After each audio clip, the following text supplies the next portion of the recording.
Get ready. Start.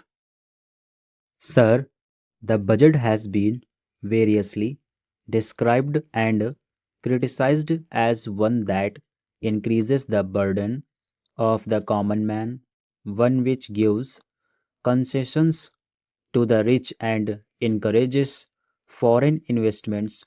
I agree, sir, that it is all these and much more, but it certainly is not a highwayman's budget. To my mind, sir, the budget is sincere, conscientious, and at the same time, it is a bold effort on the part of the finance minister who is charged with the heavy responsibility of finding resources for the third 5 year plan. This plan, to my mind, sir, is not at all ambitious in view of our needs. It may be looked upon as a rather heavy demand, but looking to our needs, it is not very ambitious. Sir, the fact that even the considerations of the coming general elections could not delect the finance minister from the course which seemed to him necessary and proper should earn him the appreciation of every right thinking man. The common man's interest, as I said, is nearer to our hearts than perhaps some others can claim, or at least it is equally nearer to us, and yet there come times in a nation's history when it becomes necessary for the people to postpone the fruits of their labor and enterprise to secure the future. Here also, sir, opinions may differ. According to the Communist Party, such a time came during the last Great War when they were exhorting people, the common people, to contribute their full might to the war effort.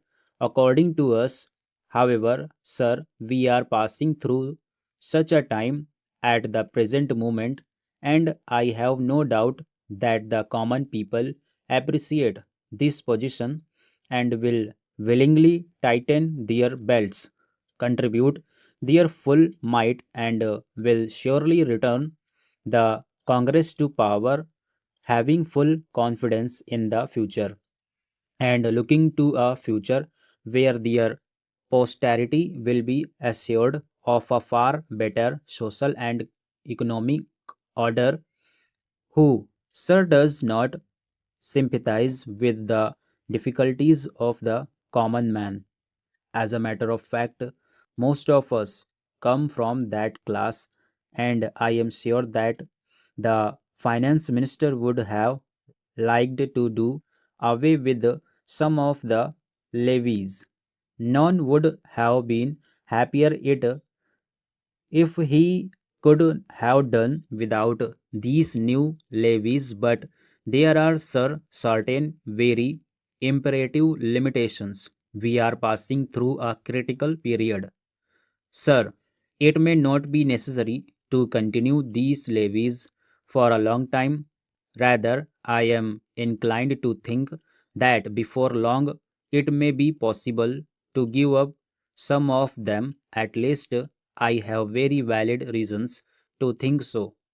Our public undertakings are coming to their own, and some of our important irrigation and power projects have just been completed.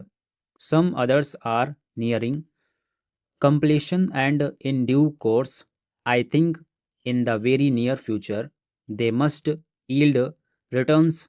This will go a long way to lighten the burden of the common man. We might, sir, also resort to some other ways. I suggest that we might take to public trading in some specific items of export and import. That would also certainly go a long way and help us. The private corporate sector has been steadily growing and has been developing capacity. It is sure to benefit from all these present concessions and develop greater capacity. This sector must come forward to meet new demands for taxation in the future. I agree that so far as indirect taxation is concerned, it has reached the saturation point, but the corporate sector growing as it is in strength, in vitality, and in capacity will not, I am sure, shrink its responsibility to contribute to the common fund. I wish, sir, the committee which had been appointed to go into where the additional national income had gone had entered upon its labors a bit earlier and had made its findings available to us.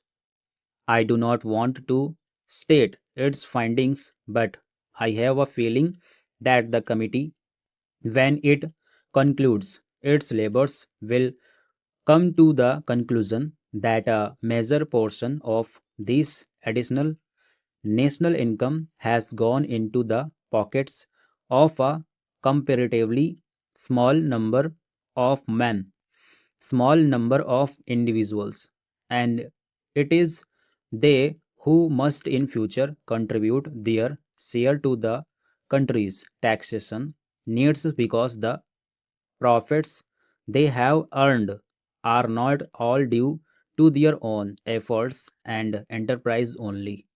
To a very large measure, they are the result of the economic policies of the government and due to certain other circumstances to which they did not contribute anything.